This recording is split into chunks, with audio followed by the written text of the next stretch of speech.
మారుతున్న సాంకేతిక యుగంలో అవసరానికి అనుగుణంగా తమకు తాము మలుచుకోవాలని మాజీ ఐఏఎస్ అధికారి డాక్టర్ జయప్రకాష్ నారాయణ విద్యార్థులకు సూచించారు. మాధవపూర్లోని సైబర్ గార్డెన్లో ఎక్సలెన్షియా స్కూల్, జూనియర్ కళాశాల, క్వాంటియం ఇంటర్నేషనల్ స్కూల్స్ ఆధ్వర్యంలో ఎడ్యుకేషన్ కాన్క్లేవ్ 2025 కార్యక్రమం నిర్వహించారు. ఈ కార్యక్రమంలో జయప్రకాష్ నారాయణతో పాటు మాజీ ఐఏఎస్ అధికారి Chakrapani, global CEO doctor Raghavendra Hunasi, Tirumala Arohi, professor Satyakiran Shastri తదితరులు పాల్గొని మాట్లాడారు. కాబట్టి ఫలానా నైపుణ్యం ఉంటే ఉద్యోగం తప్పదు. నేర్చుకోవడం నేర్పండి, మంచి పునాదులు ఇచ్చి నేర్చుకోవడం మారుతున్న సాంకేతికంలో అవసరాలను మనం మలుచుకోవడం కాస్త ధైర్యంగా ఉండాలి, భయపడకూడదు. ఆ నేర్చుకోవడం నేర్చుకోకపోయినట్లయితే రేపు పొద్దున ఈ మారుతున్న ప్రపంచంలో పనికిరాకుండా ఇచ్చే తప్పని ప్రభుత్వం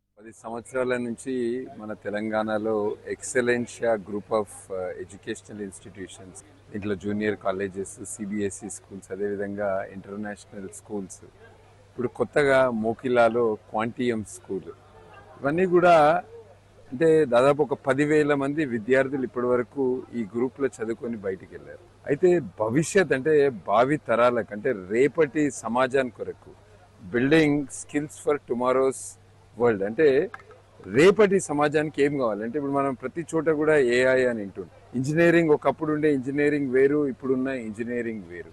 ఒకటేమో టెక్నాలజీ సైడ్, రెండవదేమో ప్రాబ్లమ్ సాల్వింగ్ అనలిటికల్, మూడవది కమ్యూనికేషన్, నాలుగోది లీడర్షిప్ స్కిల్స్.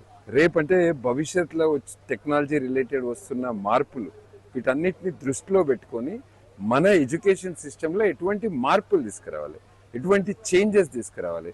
కేవలం టెక్స్ట్ బుక్కే పరిమితం కాకుండా, కేవలం సిలబస్కే పరిమితం కాకుండా మిగిలిన అన్ని ఎలాంటి స్కిల్స్ని పిల్లల్లో, విద్యార్థుల్లో డెవలప్ చేయాలని ఒక డిస్కషన్ కొరకు, ఒక ప్యానెల్ డిస్కషన్ కొరకు ఇటు జయప్రకాష్ నారాయణ వారు ఒక ఐఏఎస్గా, అదేవిధంగా ఒక పొలిటికల్ పార్టీలో పనిచేసిన అనుభవం, అదేవిధంగా గతంలో ఇంటర్మీడియట్ బోర్డుకి ఎడ్యుకేషన్కి కమిషనర్గా ఉన్నవారు, అదేవిధంగా ఒక 2-3 కార్పొరేట్ల స్టార్టప్స్ పెట్టి సక్సెస్ఫుల్గా పనిచేసిన ఎంటర్ప్రెనర్స్ని, వీళ్ళందరితోటి కూడా ఒక లాస్ట్ 2-3 అవర్స్ నుంచి ఒక డిస్కషన్, ప్యానెల్ డిస్కషన్ అయింది. చక్కటి క్వశ్చన్స్, పిల్లలు కావచ్చు, ఇక్కడికి వచ్చిన పేరెంట్స్ కూడా చాలా విషయాలను ఈ ప్యానెలిస్ట్, ఈ ఎక్స్పర్ట్స్ దృష్టికి తీసుకొచ్చారు.